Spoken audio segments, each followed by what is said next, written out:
Farana androany kosa ny fizarana loka ho an'ny Fun Quizz 12 izay no karakarin'ny Air Tel Madagasikara Fiarakodia vaovao io no loka goavana tao anatin'ity lalao ity. Randrenarson Zanzaka mipetraka eny ambondrona no nahazo ny isa be indrindra ka nivoaka mpandresy nahazo ny Fiarakodia vaovao tamin'ilay lalao Fun Quizz 12.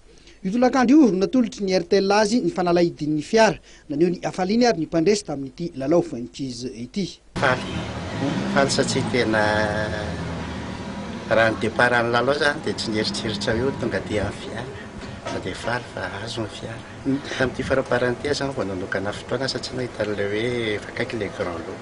Tsy dia voafaritra hoe ady mivery fa faraparan'ity zany tamin'ny herinandro alohan'izao zao zany somary varimbarina teo mihitsy.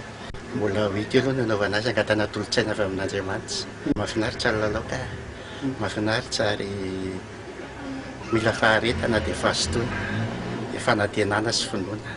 Randrenirina Gabain kosa no nahazo ny moto loka faharoa izay efa mpilalao ihany koa amin'ity Fun Quizz ity izy.